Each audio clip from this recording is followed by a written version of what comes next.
When the outer planets switch signs, man, you feel it, right? It's like the ending of an era, a significant story arc in your life. It's like a chunk of time, all right?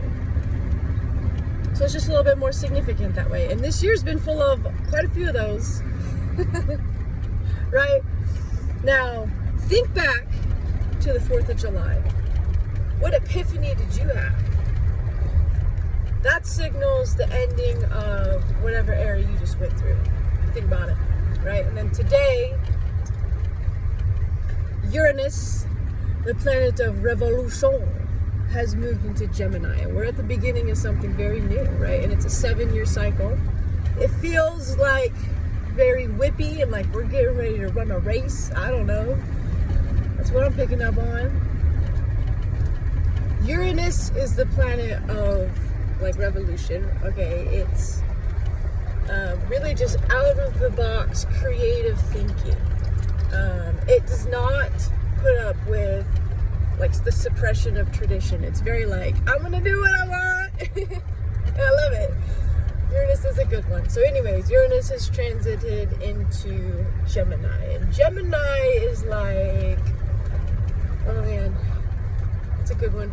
It's like groups, like the little clubs that you go to, and how those little clubs and groups interact as a network, right? It's a very, how are we connected as groups, as people? It's about communication.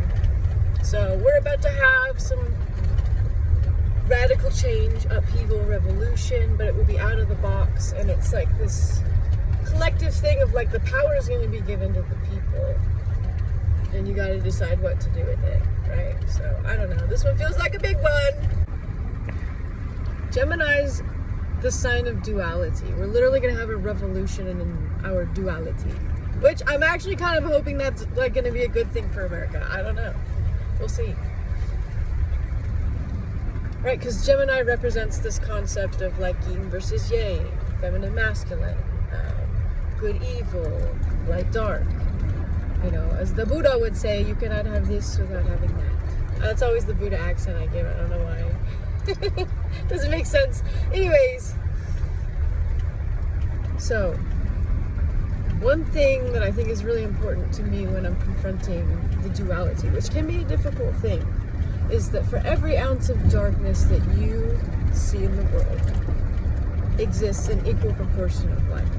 Like within yourself, whatever darkness you feel is within you, the light exists in equal proportions, and it's the same in society. So when you see nasty things, know that there's an equal proportion of light. How many times do I gotta say that? And that as the darkness grows, so does the light.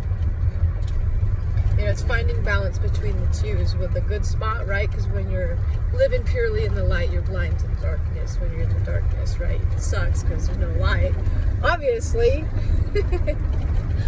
All right, so yeah, it's gonna be a good one. Can't wait for it, you guys.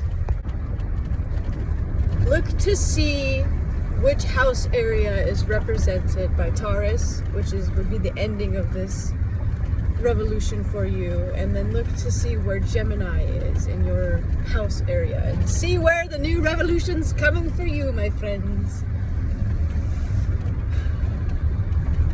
Anyways, hope y'all have a wonderful day. Bye.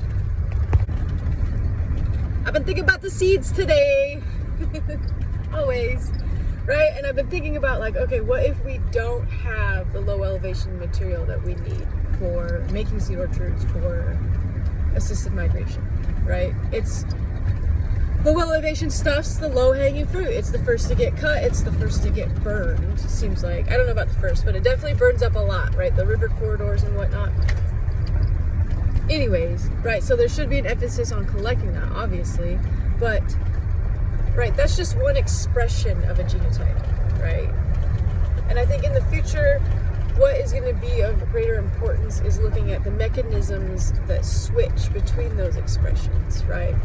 But to understand the difference of, how things switch, you have to have like a mosaic, something to compare it to. Like you have this because of that, right?